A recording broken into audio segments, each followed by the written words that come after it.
Welcome to Reddit Tea Time.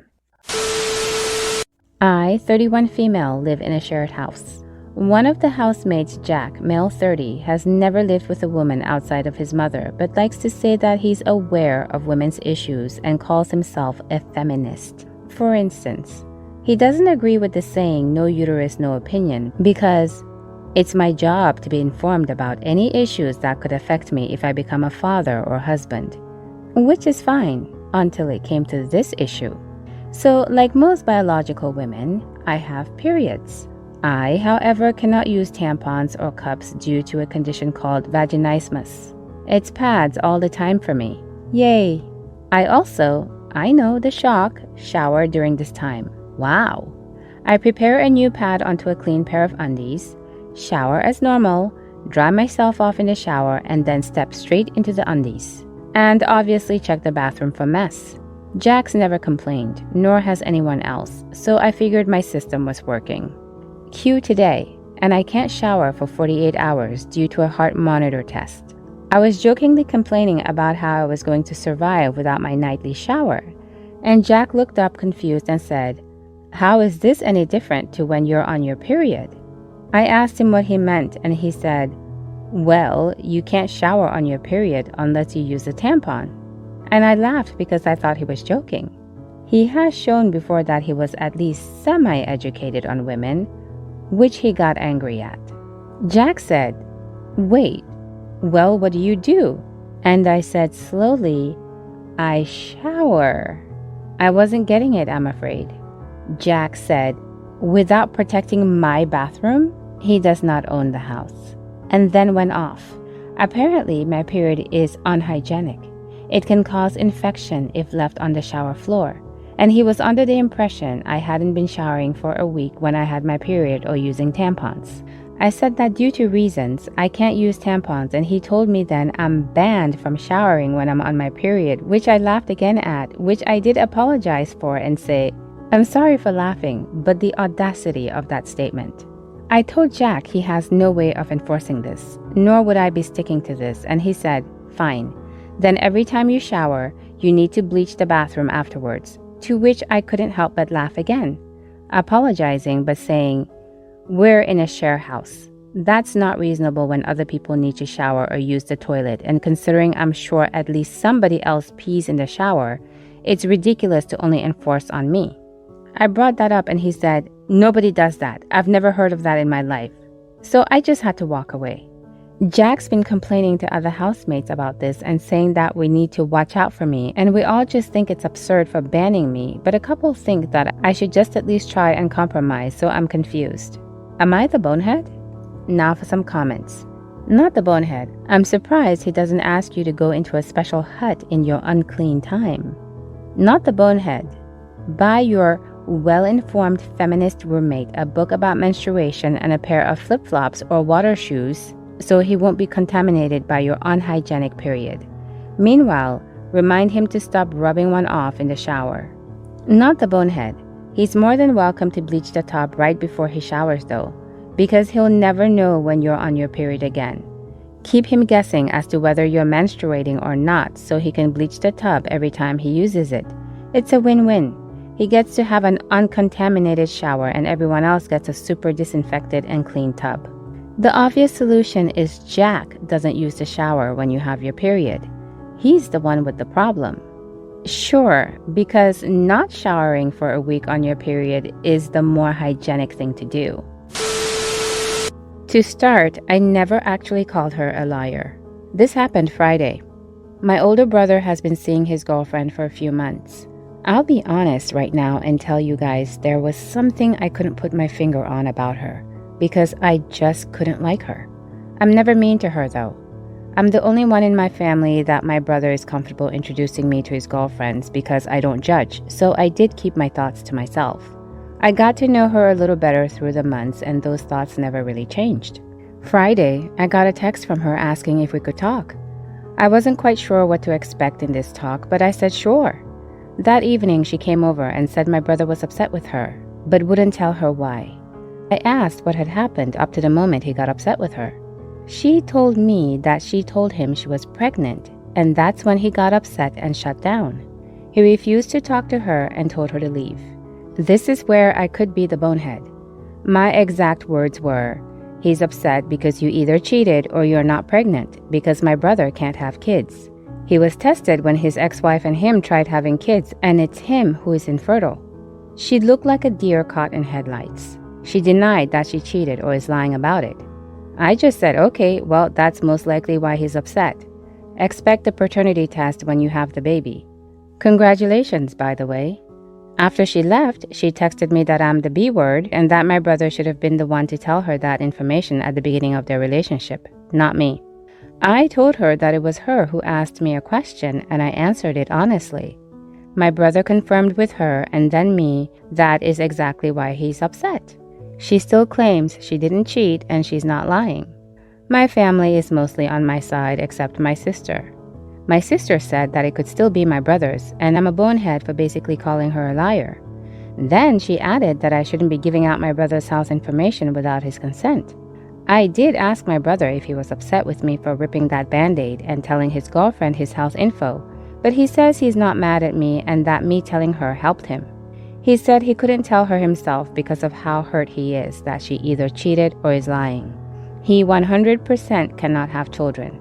So if she's pregnant, then it's not his kid. Am I the bonehead for telling my brother's girlfriend she's a liar? Now for some comments. You told a pregnant woman bluntly to her face that her story isn't straight. You're not the bonehead and frankly, you're a hero. Not the bonehead. You did what any reasonable person would do. Sorry, the girlfriend and your sister don't understand science. God, I wish I were a fly on this wall. Clarifying info. Is he infertile or sterile? Either way, not the bonehead.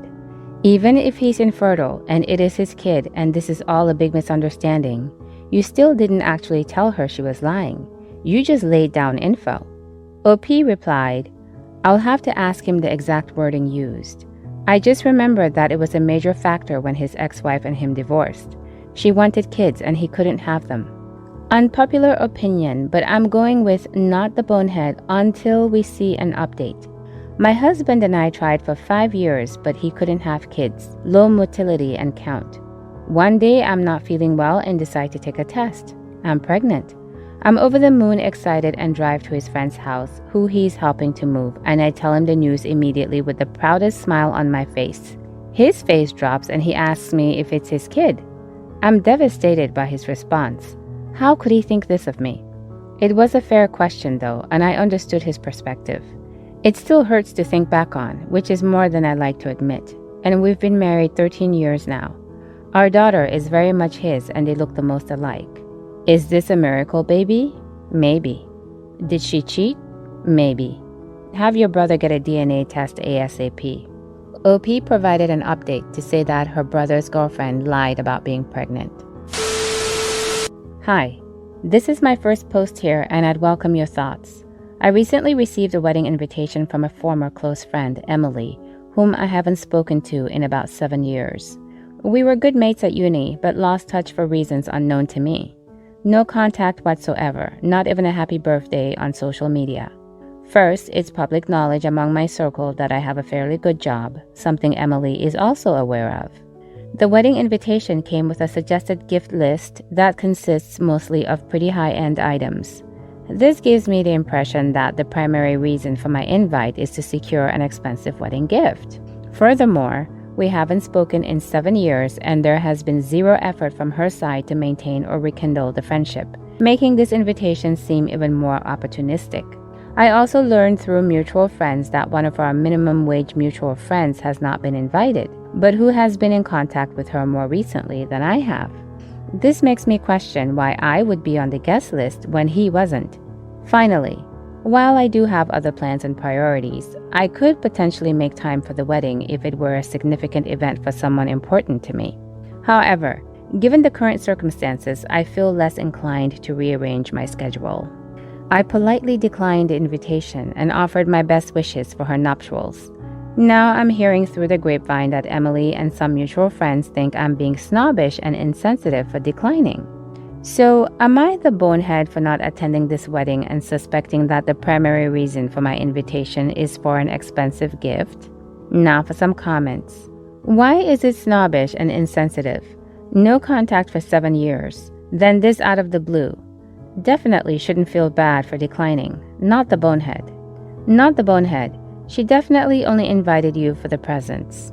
Not the bonehead. You can decline an invitation for whatever reason. No contact in 7 years? I would decline and not give it much thought.